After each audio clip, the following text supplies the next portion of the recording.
Hi guys, my name is Ravi Prakash. जैसे कि मैंने लास्ट वीडियो में मैंने आपको फाइनेंशियल इम्यूनिटी के बारे में बताया था and today's video I am going to talk about stepping stone towards financial planning. तो ये फाइनेंशियल प्लानिंग में आपको क्यों करना चाहिए और इसका क्या फ़ायदा होता है। तो आपको थोड़ा सा पीछे मैं फाइनेंशियल प्लानिंग के बारे में बताना चाहूँगा। There is a famous economist, his name is mister Benjamin Graham. What he said, successful investing is about managing risk, not avoiding it. That means अगर आपको एक सक्सेसफुल इन्वेस्टमेंट करना है, फाइनेंशियल प्लान बनाना है, तो आपको थोड़े बहुत तो रिस्क लेने पड़ेंगे, राइट।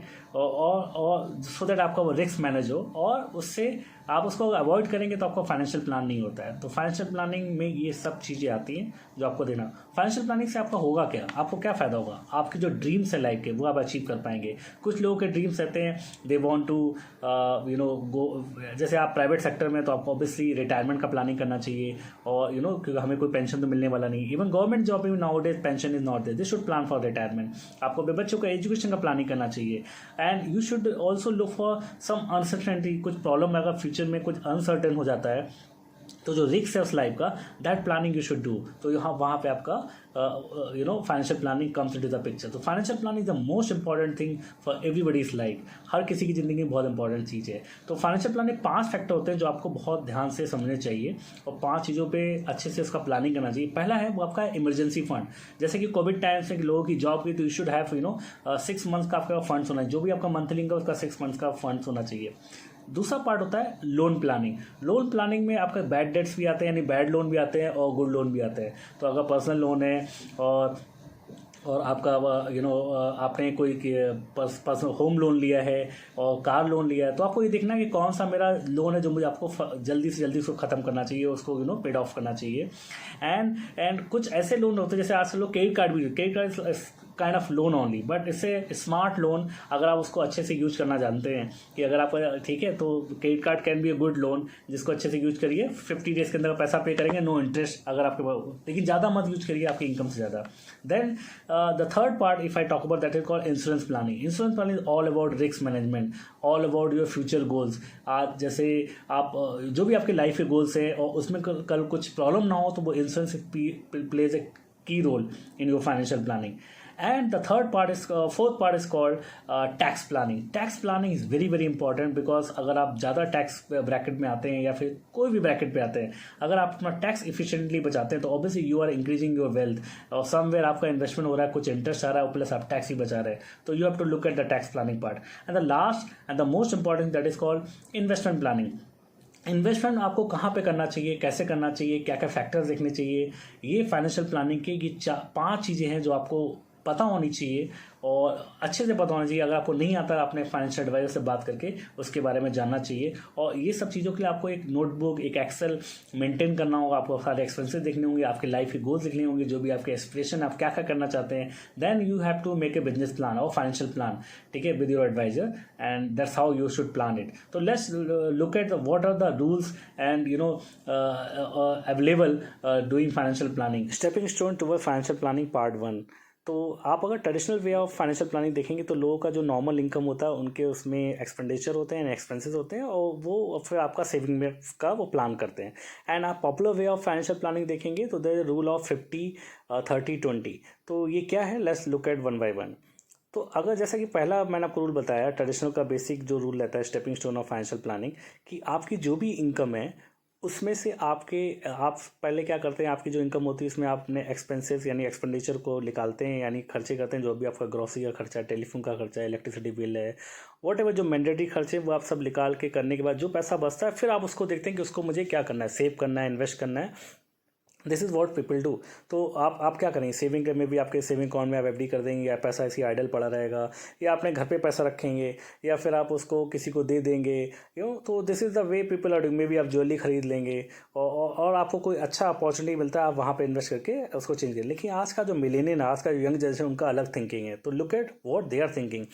तो basic rule of stepping stone में अगर मैं न्यू मिलेनियम की बात करूँ, उनका जो भी इनकम होता है, because these guys are most educated. अभी लोगों का अंडरस्टैंडिंग, आज का जो आपने देखा होगा कैंपेन चल रहा है सबसे पहले लाइफ इंश्योरेंस और म्यूचुअल फंड अच्छा है। तो these are all educational marketing thing, advertising, जो so that people will be aware कि इन्वेस्टमेंट इज़ वेरी इंपॉर्टेंट। तो आज का millionaire what they are thinking, they जो भी इनकम होता है दे फर्स्ट इन्वेस्ट और और save according to their risk appetite. उसके बाद वो एक्सपेंसेस करते हैं। एक्सपेंसेस अगेन जो भी आपके लाइफ में आपको इन्जॉयमेंट करना है, आपको मूवी देखने जाना है, आपको घड़ी खरीदनी है, मोबाइल खरीदना है, जो भी आपका लाइफ है लग्जरी, वो भी आपको इन्जॉय करना जरूरी है। They are doing that. Now look at the next thing that is called 50-30-20 rule. It's the most popular rule of financial planning. And ये बहुत बेसिक फाइनेंशियल प्लानिंग का है जो मोस्टली लोग फॉलो करते हैं अक्रॉस द ग्लोब। तो अगर मैं आपको सिंपल लैंग्वेज बोलूँ, लेट्स से आपका 100 रुपीज़ इनकम है, तो 100 रुपीज़ इनकम में आपका क्या होगा, 50% जो भी आपका इनकम है यानी 50 रुपीज़ आपके बेसिक नेसेसिटीज में जाता है, यानी आपकी बेसिक नीड्स में जाता है, ज़रूरतों में जाता है। जैसे कि आपका घर का खर्चा, ग्रॉसरी का खर्चा हो गया, आपका टेलीफोन बिल हो गया, आपका इलेक्ट्रिसिटी बिल हो गया, आपके मोबाइल फ़ोन हो गया, आपका मेडिकल एक्सपेंसेस हो गया। तो ये सब आपके बेसिक नेसेसिटीज़ में आता है। अगर मैं 20% ये 30% अगर वांट्स की बात करूँ, तो आपकी जो लाइफ की इच्छाएं होती हैं, आपको जो पूरा करना, आपके जो ड्रीम्स रहते हैं, एस्पिरेशन रहते हैं, जो आप करना चाहते हैं, मे बी उसके लिए आपको ज़्यादा पे करना पड़ता है। फॉर एग्जाम्पल आप बेसिक मोबाइल फ़ोन यूज करते हैं, स्मार्टफोन, और लेकिन आपको हाई एंड का कुछ एडवांस वर्जन का, जैसे एप्पल का फ़ोन खरीदना है, तो ऑब्वियसली यू नीड टू पे दैट कॉस्ट फॉर दैट। और मे बी आज आप इंडिया में कुछ घूमने जाते हैं हॉलीडे के लिए, maybe you want to go abroad, तो that is your dreams, expression, wants, तो आप वो करना चाहेंगे। बिकॉज अगर आप ये नहीं करेंगे तो आपको वो कहता है आपको अनफुलफिल्ड लगेगा, आपको लगेगा मैं ज़िंदगी में कुछ किया क्या, मैं खाली बस भागता रहा, कुछ अपनी लाइफ में इनकम अर्न नहीं किया, कुछ इन्जॉय नहीं किया। तो ये करना भी बहुत ज़रूरी है, सो दैट आपको फैमिली के साथ टाइम बिताना और बाहर जाना, तो वो करना है, बट आपके बजट के अकॉर्डिंग होना चाहिए। उसके लिए प्रॉपर आपको प्लानिंग करना पड़ेगा कि मेरा कितना अमाउंट है जो मैं अपने वांट्स पे खर्च कर सकता हूँ, और वो उस आउट ऑफ द वे ना जाए। देन 20% जो सेविंग पार्ट है, this is another part which is very important. आपको ये आपका हैबिट होना चाहिए, आपके ब्लड में होना चाहिए कि आपका जो भी इनकम आ रहा है 20% उसमें आपका इन्वेस्टमेंट होना चाहिए, सेविंग में जाना चाहिए, maybe for retirement, education, creating a wealth for future, और generating wealth for your children. तो ये सब प्लान इज़ वेरी इंपॉर्टेंट। और मे बी आगे जाके आपका ऐसा भी होगा कि आपकी वांट्स का जो इच्छाएं जब पूरी हो जाएंगी, तो आपका वो 30% में भी आपको 10% या 15% रह जाएगा, और सेविंग पार्ट में भी 30-40-50 हो जाएगा, और आपकी इनकम भी बढ़ेगी। तो you can increase the saving part. May be needs, आपकी जो ज़रूरतें हैं वो मे बी बहुत ज़्यादा इतना इंक्रीज नहीं होगा, लेकिन investment portion can be increase. That's how you need to review your portfolio. आपको अपने पोर्टफोलियो को, अपने फाइनेंशियल प्लान को देखना होगा every quarter, once in a year, और अपने एडवाइज़र का उसमें आपको हेल्प लेना होगा अगर आपको उतना उसमें नॉलेज नहीं है। एंड ये प्रॉपरली आपको अगर मैनेज करते हैं, तो I think you can live a life with a dignity, pride and with respect. And so that is what. And if you look at the secret of investing, ये 5-15-80% का जो मैं आपको बताने जा रहा हूँ, ये एक रिसर्च हुआ है। एंड उस रिसर्च में पाया गया कि 5% ऐसे लोग रहते हैं जो अपने फ्यूचर के बारे में एक एक बहुत अच्छा प्लान करते हैं, जो जो it's like generational wealth create करते हैं, यानी अपने बच्चों के बच्चे, यानी जनरेशन टू जनरेशन उस पर खाती रहती हैं, और उनकी जनरेशन उस पर काम करती रहती हैं, वो पैसा बनाते रहते हैं। 15% वो लोग होते हैं जो बहुत कंफर्टेबल लाइफस्टाइल जीते हैं। मैं बोलूँगा कि मिडिल इनकम ग्रुप के लोग रहते हैं जो अपना प्रॉपर प्लान करते हैं, जो मैं आपको 50-30-20 का रूल बताया। They follow this thing, they do plan for retirement, they do plan for their children, everything वो सब लाइफ में करते हैं, हैप्पी, लेकिन कुछ बड़ा छोड़ के नहीं जाते हैं। जैसा कि 5% वाले अपने बच्चों के लिए बहुत सारा वेल्थ छोड़ के जाते हैं, दे लीव इट मिलियंस, और आई वुड से करोर्स, और even billions, they leave it that wealth, and उस पर उनके बच्चे उस पर कैपिटलाइज करके उसको और आगे बढ़ा के लेके जाते हैं। एक रेगुलर इनकम उनका रहता है, it's like a financial freedom for them. 80% में लोगों की बात करूं, ये वो लोग रहते हैं जो अगर 80% यानी उनके रिटायरमेंट में, फ्यूचर में कुछ प्लान नहीं करते हैं, जो आया आज खाया, आज आज इट्स लाइक अर्निंग, क्या बोलते हैं उसको, आज मैंने जो भी कमाया वो उसके बाद मैंने खाया, उसके बाद मैं सो गया, फिर अगले दिन फिर खाया, फिर सोया, कमाया, खाया, सोया। तो ये they keeps on reporting, I mean repeating this thing, they never plan for this future. तो that's the problem. Now understand this 80% guys what they do. If you look at this ये जो मैंने आपको ग्राफ दिखाया है, तो if you look at the first circle, the 80% लोग जिनका मंथली इनकम या चेक्स जो भी इनको मिलते हैं, वो उनके पर्सनल अकाउंट में जाते हैं। Personal account is nothing like saving account, जो भी वो कैश में लेते हैं, and they do not look for investment.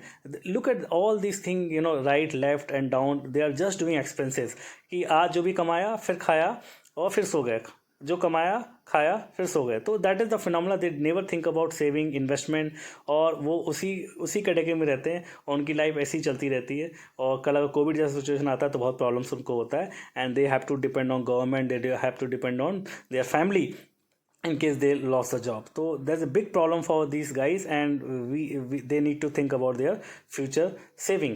So अगर मैं इसी चीज़ को अगर आपको उसमें बताऊं, जो वैसे लोग हैं जो 80% के ये 15% के जो लोग हैं वो कैसे अपना प्लान करते हैं।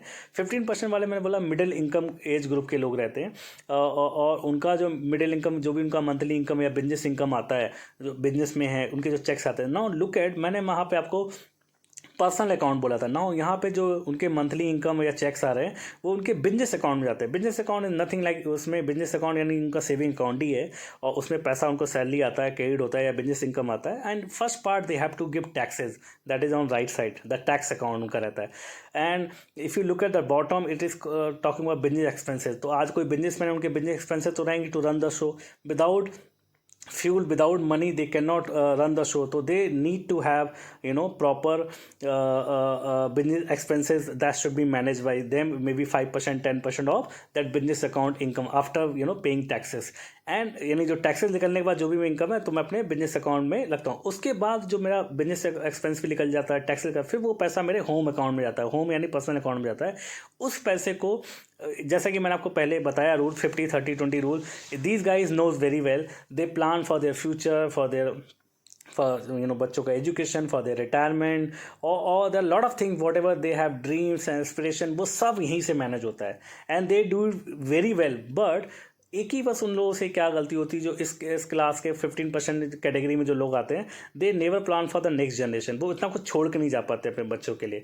And if you compare this 5% guys जो आपके सामने भी स्क्रीन पे आया है, 5% वाले ये लोग वो लोग हैं। अगर मैं आपको राइट एग्जांपल दूं, for let's take, if I talk about the top 5 wealthiest people, if I take the example recently, Mr. Mukesh Ambani, that 5th richest person in the world. So why he's rich? Because he is thinking differently. इनका जो monthly income या business income जो checks आते हैं, what he's doing, he's putting in business account, he also paid taxes, then he business expensive. तो एक business से दूसरे बिजनेस को बढ़ाने के लिए what he is doing, now look at this home personal account, the left side का जो सर्किल है, it is called financial hub. Financial hub क्या है? Financial hub is like coming up with more businesses, concept और ideas, जो आज मुकेश अंबानी जी ने, यानी मैं सिंपल सी बात बोलूँ, मुकेश अंबानी जी ने तो सब नहीं किया, उनके पापा ने जो फाउंडेशन क्रिएट किया था मिस्टर धीरूभाई अंबानी जी ने, राइट। फिर उसके बाद उनके बेटे अनिल अंबानी और मुकेश अंबानी उसको आगे लेके गए। वो बात अलग है कि अनिल अंबानी में भी आज सक्सेसफुल नहीं हो पाया because of bad decisions, but tomorrow may be he will come back, he will bounce back. And but if you look at the Mukesh Ambani, he is doing very good now in their businesses. तो आज जो उनका जो financial hub है, उनका जो home personal account है, now look at, उनका भी आज होम का एक्सपेंसेस है मंथली, उनके बेटी की शादी की आपने देखा कितना उन्होंने एक्सपेंस किया, because he is having that much of wealth. If you look at the cash account, the fun account is nothing, is like going for holidays, enjoying with your family, having fun. So that account you need to have, that thing you should plan for your future to create the wealth for your next generational wealth or income stream for your family. He is also investing into market, or he must be investing into equity market, or mutual fund. So I'm just giving example. तो उस type के जो लोग होते हैं 5% category वाले, वो उस जगह पे इन्वेस्ट करते हैं, अपने वेल्थ को क्रिएट करते हैं। I am not saying everybody should become Mukesh Ambani, but at least you should be giving generational wealth to your children, and you pass on to your next generation. And first you enjoy that wealth. Obviously you need to plan a proper way for your retirement, your child education, and obviously real estate, or maybe buying a car. Real estate का भी आपका account होना चाहिए, right? You should keep something saving for buying a real estate, I mean the property, whatever the goals you have life. तो ये जो आप ऊपर देख रहे हैं ना, ये सारे चीज़ें आपके फ्यूचर का वेल्थ क्रिएट करते हैं, यानी डिफरेंट इनकम स्ट्रीम्स है, जिसे आप पैसिव इनकम भी बोल सकते हैं। एक रेगुलर इनकम आता रहता है, यानी पैसे से पैसा बनता है, मनी मेक्स मनी। तो अगर ये चीज़ आपको अगर समझ में आती है, तो आपकी लाइफ बहुत अच्छी रहेगी। तो यहाँ पे मैं नीचे आपको जो पिक्चर्स दिखाया है, you can invest into insurance, investment, stocks, share, mutual fund. तो यहाँ से आप ये सारे इंस्ट्रूमेंट्स हैं, एसेट क्लासेस हैं, गोल्ड, आप कहीं भी पीपीएफ अपना ये इनकम को जनरेट कर रही हैं। डिफरेंट इनकम सोर्स बना सकते हैं और डिफरेंट इनकम स्ट्रीम बना सकते हैं जो आपकी वेल्थ को मैक्सिमाइज करेंगे, मल्टीप्लाई करेंगे। यू विल गेट आपकी जो आज x money, it can be 10x, it can be 100x, it can be many times. तो that's what is wealth generating. आपको वेल्थ अपना क्रिएट करते हैं। तो आपको अभी ये डिसाइड करना है कि आपको वो 5% कैटेगरी में रहना है या 15% में रहना है। I am sure nobody wants to be in that 80% category. तो that you need to decide where you want to be 5% और 15%। तो thank you so much for your time and patience.